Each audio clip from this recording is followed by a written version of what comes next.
Hello అండి. ఈరోజు మీకు చూపిస్తుంది లైనింగ్ బ్లౌజ్, టూ బెడ్ బ్లౌజ్‌కి డిఫరెంట్. అంటే ట్రైనింగ్ క్లాసెస్‌లో మామూలుగా పేపర్ కటింగు, ఫాల్ ఎలా కుట్టడం, మిషన్ ఎలా తొక్కడం చూపిచ్చా కదా ఫ్రెండ్స్. అయితే టేప్ కొలతలతో మనం ఎలా కట్ చేస్తే సేమ్ యాజ్ ఇట్ ఈజ్‌గా బ్లౌజ్ కటింగు మనం షార్ట్స్‌లో అప్లోడ్ చేశా. టేప్ కొలతలతో మనం పేపర్ ఎలా కట్ చేసామో సేమ్ బ్లౌజ్ కటింగ్ అంతే చేయాలి. ఒక ఫ్రంట్ పార్ట్‌కొచ్చేసరికి చెస్ట్ మార్కింగ్ ఒకటే మారిద్ది. ఏమీ మారదు. ఇప్పుడు ఆది బ్లౌజ్‌తో మీకు కటింగ్ చూపిస్తున్నాను. ఇప్పుడు బ్లౌజ్ అలా పెట్టేసుకొని ఒక మార్క్ చేసుకోవాలి. నెక్స్ట్ వచ్చేసి 2 ఏళ్ళు గాని, 1 ఏళ్ళు గాని పెట్టేసుకోవాలి. 3 ఏళ్ళు పెట్టేసుకున్నాం అనుకో 2 అంగుళాలంతా ఉంటది ఖర్చుకి. నెక్స్ట్ వచ్చేసరికి బ్లౌజ్ పొడవు ఎంతుందా అని చూసుకోవాలి. బ్లౌజ్ పొడవు ఎంతుందా అని చూసుకోవాలి. ఏందంటే ఇప్పుడు కొంతమంది లైనింగ్ జాకెట్లు కుట్టడానికి ఇచ్చినప్పుడు లైనింగ్ జాకెట్‌కే ఇస్తారు. టూ బెడ్ జాకెట్ ఇచ్చినప్పుడు టూ బెడ్డే జాకెట్ ఇస్తారు. చాలామంది నా దగ్గరకొచ్చేసి ఏమంటారంటే, ఇప్పుడు లైనింగ్ జాకెట్‌కి టూ బెడ్ బ్లౌజ్ ఇచ్చా కదా! మరి లైనింగ్ జాకెట్ ఇవ్వాలంటారు. దానికి దీనికి ఏమి డిఫరెంట్ ఉండదు ఫ్రెండ్స్. సేమ్ ఒకేలాగా ఉంటది. అంటే ఈ జాయింట్ చేస్తాం. ఆ జాయింట్ చేసినంత మాత్రాన లైనింగు అను శారీ క్లాత్ జాయింట్ చేసినప్పుడు లైనింగ్‌కి ఉన్న ఖర్చేం మనం తీసేయం గదా! జాయింట్‌లోకే గదా! కుట్టే దాంట్లోకి ఎళ్ళిపోతది గాబట్టి ఏమి తేడా రాదు. ఖర్చు గూడా ఏమి తేడా రాదు.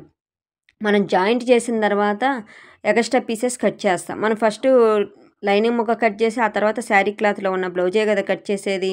అందుకని ఎటువంటి డిఫరెంటు రాదు. అదే మనం శారీలో ఉన్న బ్లౌజ్ పీస్ కట్ చేసి తర్వాత లైనింగ్ పీస్ కట్ చేస్తే తేడా వస్తది. అంతే ఫ్రెండ్స్. టూ బెడ్ బ్లౌజ్‌కి మామూలుగా లైనింగ్ బ్లౌజ్‌కి డిఫరెంటు. మనం వాళ్ళు ఎలాంటి బ్లౌజ్ ఇచ్చినా గానీ లైనింగ్ బ్లౌజ్ అనేది కుట్టేయొచ్చు. టూ బెడ్ బ్లౌజ్ అయినా కుట్టేయొచ్చు. కానీ ఆదనేది కరెక్ట్‌గా ఉండాలి. అందుకని 10 నిమిషాల్లో ఆది బ్లౌజ్ ఎలా మార్కింగ్ చేయొచ్చో నేను చూపిస్తున్నాను. అలా పొడుగు పెట్టేసుకొని సంక దగ్గర మార్జిన్ చేశాను. అలా సంక దగ్గర మార్జిన్ చేసినప్పుడు ఈ జాయింట్ ఉంటది కదా ఫ్రెండ్స్. ఆ జాయింట్‌కి కొద్దిగా హాఫ్ ఇంచ్ ఖర్చు పైకి పెట్టాలి. ఇప్పుడు మనం రెండో గీత గీసుకున్నాం గదా! ఆ రెండో గీతకి మార్జిన్ జేసుకోవాలి. ఇది ఖర్చుకి మార్జిన్ చేసుకోవాలి. అలా మార్జిన్ చేసేసుకున్న తర్వాత ఇప్పుడు నెక్ దగ్గర మనం మార్జిన్ బెట్టుకున్నాం గదా! వాళ్ళ నెక్ ఎంతుందా అని. అక్కడ ఒక గీత గీసుకోవాలి. ఆ నెక్స్ట్ మన షోల్డర్ దగ్గర మార్కింగ్ చేసిన దగ్గర నుంచి క్రాస్‌గా మార్జిన్ చేయాలి. అలా మార్జిన్ చేసిన తర్వాత మనం రౌండ్ గీసేసుకోవాలి. ఇదొచ్చేసరికి ఆది బ్లౌజ్ గాబట్టి అన్నీ ఉజ్జాయింపే చూపిస్తున్నాను. అసలు ఎటువంటి తేడా లేదు. ఆంటీకి బ్లౌజ్ గూడా కుట్టిచ్చాను. చాలా ఎక్సలెంట్‌గుంది. నాకు టేపు కొలతలు అలవాటైన తర్వాత నేను ఆది బ్లౌజ్ అనేది చాలా తగ్గిచ్చేశాను. చెకింగ్ చేసేటప్పుడు 2 పెడతాను. 2 చెకింగ్ చేస్తా ఫ్రెండ్స్. అలా కట్ చేసాను. అన్ని కొలతలు పెట్టి సంక కరెక్ట్‌గా వచ్చిందా లేదా అని చెక్ చేశాను. కట్ చేసేసుకోవాలి. అలా కట్ చేసుకున్న తర్వాత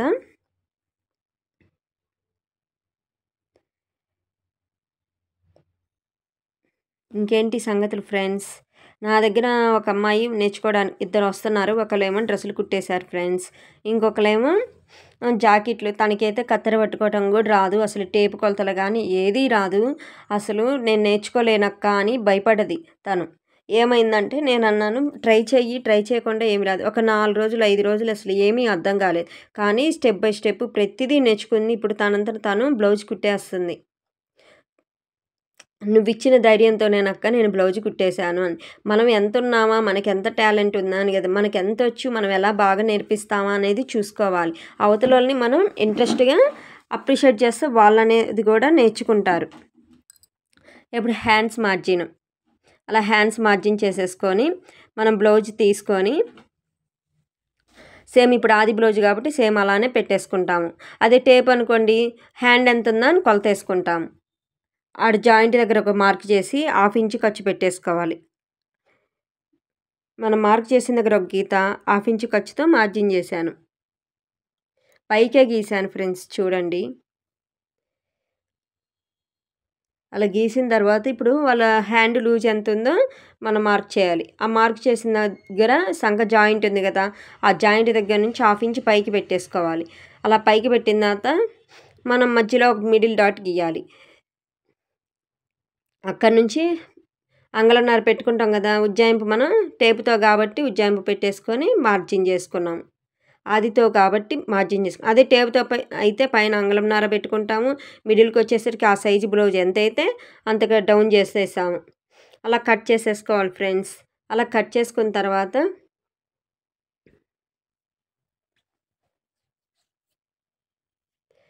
అది జాయింట్ ఉంటే కట్ చేసేసుకోవాలి. అలా కట్ చేసిన తర్వాత మనం క్రాస్ తీయాలి. ఏంది ఈ సిస్టర్ అన్నీ కిందే చూపిస్తుందంటే, నేను ఈ మధ్య టైలరింగ్ స్టార్ట్ చేశాను. అంతకుముందు బయటిచ్చి కుట్టిచ్చేదాన్ని ఫ్రెండ్స్. వాళ్ళకిచ్చి వాళ్ళు తీసుకొచ్చి ఇవ్వక ఖాతాలన్నీ పోయినాయి. అందుకని నేను ఇంకా అలా ఇవ్వదలుచుకోకుండా నాకు నేనే కుడదామని డిసైడ్ అయిపోయాను. ఒక 4 రోజులు లేట్ అయ్యిద్ది అని.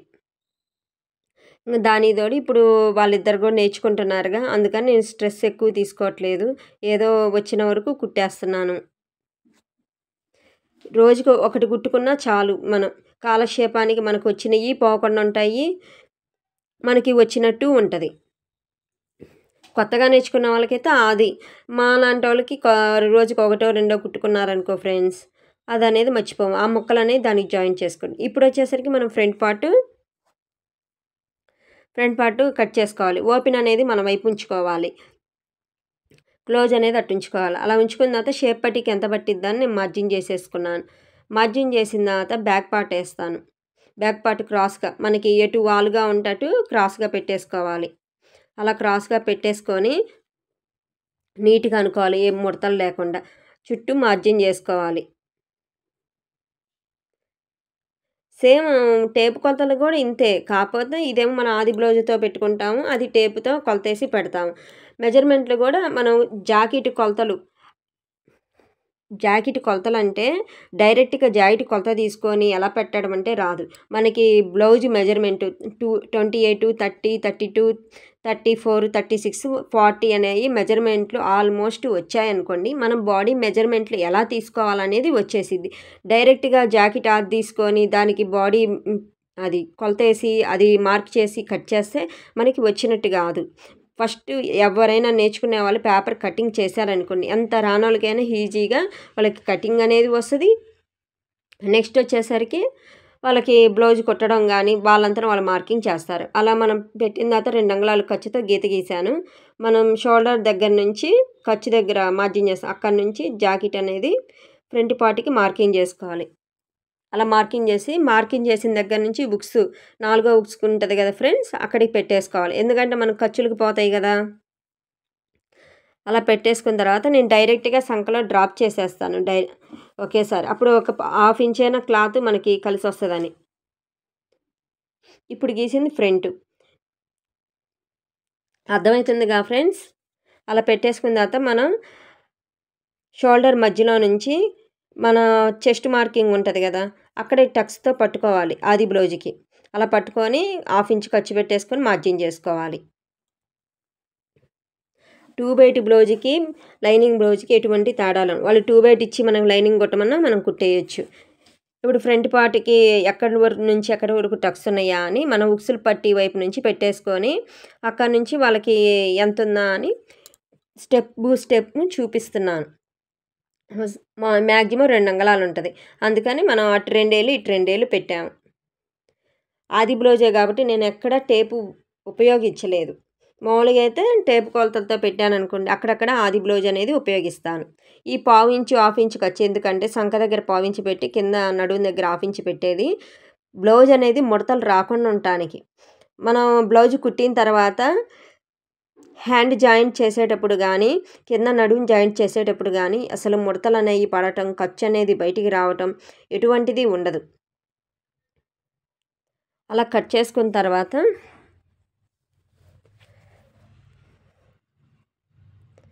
లైనింగ్ బ్లౌజ్ కాబట్టి మనం ఎటు కావాలంటే అటు లైనింగ్ని తిప్పుకోవచ్చు. అదే శారీ క్లాత్ అనుకోండి, జరిగేది ఉంటుంది, జరగంది ఉంటుంది. అదే జరిగేదైతే క్లాత్ మనం ఆ క్లాత్ వైపే తిరగాలి ఫ్రెండ్స్. జరగంది ఏందనుకో మనం మన వైపుకి ఎలా కావాలంటే అలా తిప్పుకోవచ్చు క్లాత్ అనేది. మనిషిని బట్టి ఏదైనా అంచనా వేయకూడదు. వాళ్ళకి ఎంత టాలెంట్ ఉందో, వాళ్ళకి ఎంత బాగా చెప్తారా, వాళ్ళు ఎంత బాగా నేర్చుకుంటారా అనుకోవాలి. నా దగ్గర స్టూడెంట్ అన్నా కదండి, తను ఫ్రంట్ పార్ట్ కట్ చేయటం వచ్చి కుట్టడం రాక ఒక 3 డేస్ ఏడ్చేసింది. బ్యాక్ పార్ట్ కుట్టడానికి 4 డేస్ చేసింది. ఫ్రంట్ పార్ట్కి 3 డేస్ 4 డేస్‌కి అక్క రావట్లేదంది. కటింగ్ గూడా అంతే. ఎందుకురా ఇప్పుడు ఏదైనా తప్పులు పోకుండా ఏది రాదు. తప్పులు చేస్తుంటేనే కటింగ్ గానీ, కుట్టడంలో తప్పులు చేస్తుంటే అది మనకి ఎక్కడ తప్పు పోయిందో ఆ తప్పనేది రెండోసారి చెయ్యమని చెప్తున్నాను. అబ్బా! ఏంది జాయింట్ కట్ చేసేటప్పుడు ఎంత చెప్తుందంటే మీకు తెలుస్తది అని నేను చెప్తున్నా ఫ్రెండ్స్. అదేం లేదు. ఇప్పుడు నడుము పట్టీకి కట్ చేస్తున్నాను. అలా నడుము పట్టి కట్ చేసిన తర్వాత మెడ ముక్కలు కుట్టేటప్పుడే నేను కట్ చేస్తాను ఫ్రెండ్స్. ఇప్పుడు వచ్చేసరికి షేప్ పట్టి కట్ చేస్తున్నాను. షేప్ పట్టీకి సేమ్ ఇప్పుడు ఆది బ్లౌజ్‌తో కాబట్టి మనం వాళ్ళ బ్లౌజ్ ఎంత ఉందో దాన్ని బట్టి సేమ్ ఆదితో తీసుకోవాలి. అదే టేప్ కొలతలతో అయితే 2.5 ఉంటే 3 అలా తీసుకొని కట్ చేస్తాను. అది మిస్ అయిపోయినట్టుంది. 3.5, 3 అలా షేప్ పట్టి కట్ చేయటం. లైనింగ్ దాని మీద ఏసేసుకోవాలి. ఏసుకొని హ్యాండ్స్ బోర్డర్ వైపు తీసుకోవాలి. ముక్కలు పడతాయి అలా జాయింట్ చేసిన తర్వాత. కుట్టే వీడియో కూడా పెడతాను. కానీ మన టేపు కొలతలతో ఏమో కటింగ్ చేసింది మామూలుగా కుట్టేది పెట్టాను. ఇప్పుడు ఆది బ్లౌజ్‌తో కటింగ్ చేసింది బోటెక్ స్టైల్‌లో ఎలా కుట్టాలో వీడియో పెడతాను. నెట్ రాక చాలా ఇబ్బందయితుంది ఫ్రెండ్స్. 2 జీబీ ఏపిచ్చుకున్నా గానీ స్లోగా ఉంటుంది. వైఫై పెట్టించుకోవాలని చూస్తున్నా ఫ్రెండ్స్. నాకు కూడా మీకు వీడియోలు చాలా తొందరగా అందజేయాలని ఉంది. అలా పెట్టేసుకొని మనం కట్ చేసుకోవటమే. ఇంకేంటి సంగతులు ఫ్రెండ్స్? నేను చెప్పే విధానం గనుక నచ్చితే ఒక్క లైక్ చేసి, షేర్ చేసి, సబ్స్క్రైబ్ చేసుకోండి ఫ్రెండ్స్.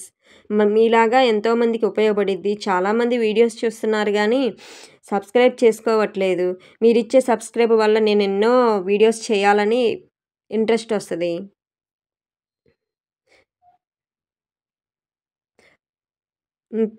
నా దగ్గర నేర్చుకున్న అమ్మాయి వేరే బోటెక్ దగ్గరికెళ్ళి నేర్చుకోకుండా వచ్చేసింది. వేరే వాళ్ళెళ్ళి ఇప్పుడు వాళ్ళు ఇబ్బంది పడుతున్నారు. అంటే అందరూ కాదండి. కొంతమంది బాగా నేర్పిస్తారు. కొంతమంది బాగా నేర్పించారు. అయన్నీ కట్ చేసినయన్నీ మన బ్లౌజ్ దాంట్లో ఏసేసుకొని ఉంచుకోవాలి. Thank you friends.